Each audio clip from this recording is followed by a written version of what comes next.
देखो बाबू, एनसीईआरटी गणित कक्षा 9 कक्षा 10 के प्रश्नावली 9.1 के प्रश्न क्रमांक 16 में आपको कह रहा है मीनार की आधार से और एक सरल रेखा 4 मीटर और 9 मीटर की स्थित दो बिंदुओं से मीनार के शिखर के उन्नयन कोण पूरक कोण है। सिद्ध कीजिए कि मीनार की ऊंचाई 6 मीटर है। आपको सिद्ध करके निकालना है कि क्या मीनार की ऊंचाई 6 मीटर है। ठीक है, चलो हम निकालते हैं। ठीक, ये मीनार है, मान लो ये क्या है, मीनार है। इसकी आधार एक सरल रेखा है। इसकी आधार क्या है, एक सरल रेखा है।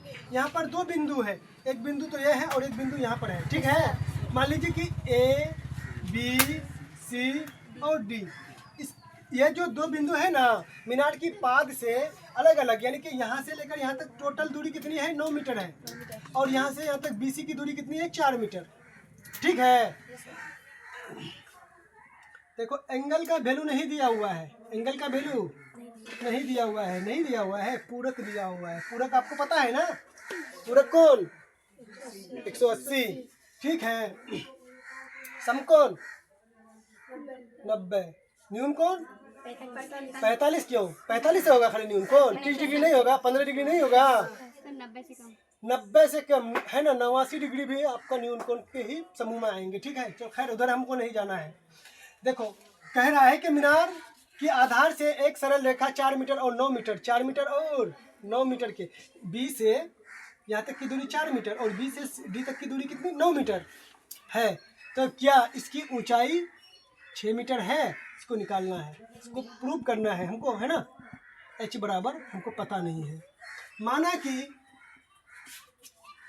कि मीनार की ऊंचाई h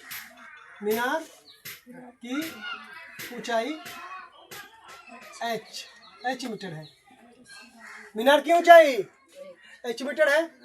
ठीक बाबू, मजा आना चाहिए, मजा नहीं आएगा ना तो मैथ समझ में नहीं आएगा। ठीक है, मजा आना चाहिए। देखो बाबू, हम सबसे पहला काम इस त्रिभुज में करेंगे, है ना, इस त्रिभुज में करेंगे। थीटा का वैल्यू हमको कुछ नहीं है, थीटा का वैल्यू थीटा ही होगा, है ना। ये हो जाएंगे कितना, थीटा मान लो, इसको हम मान लेंगे 90 माइनस थीटा। ठीक है, इतना मान लेते हैं। ठीक है, त्रिभुज ए बी सी में समकोण त्रिभुज ए बी सी में समकोण त्रिभुज ए बी सी में एच बी किसके संबंध में, टेन थीटा। थीटा का वैल्यू कुछ दिया हुआ है, नहीं दिया हुआ है। टेन थीटा बराबर क्या होगा, ए बी बटे में लंब बटे में आधार होता है, यानी कि ए बी बटे में बी सी। चलो टेन थीटा का वैल्यू तो हमको पता है नहीं कि क्या है, कितना है। ठीक है, तो टेन थीटा की जगह टेन थीटा रहने दो। ठीक है, ए बी का वैल्यू h बटे में 4, टेन थीटा बराबर h/4। फर्स्ट समीकरण निकल गया। निकला कि नहीं निकला, निकल गया। ठीक है, अब हम इसी प्रकार से त्रिभुज ए बी डी में काम करेंगे, पूरे त्रिभुज में काम करेंगे, है ना। इसी प्रकार से 9 कर दो यहाँ पर। ठीक है, त्रिभुज समकोण है, समकोण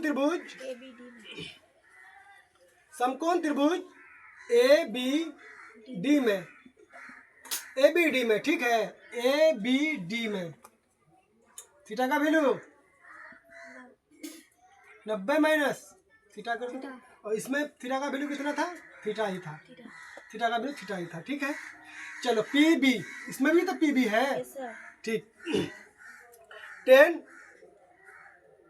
90 माइनस थीटा बराबर ए बी बटे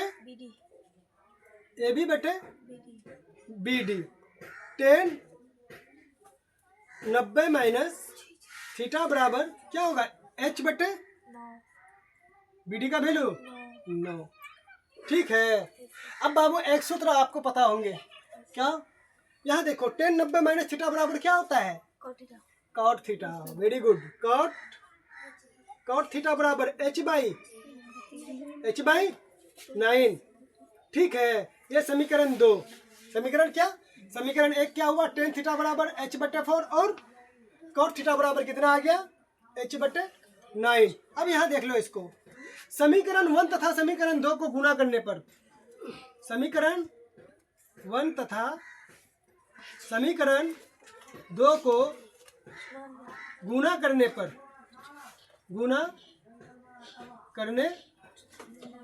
समीकरण 1 क्या है? टेन थीटा इंटू समीकरण 2 क्या है? Cot theta. समीकरण 1 का वैल्यू क्या है? h/4 गुना समीकरण 2 का वैल्यू क्या है? h/9। यही ना है। अब देखो बाबू, tan theta into cot theta बराबर 1।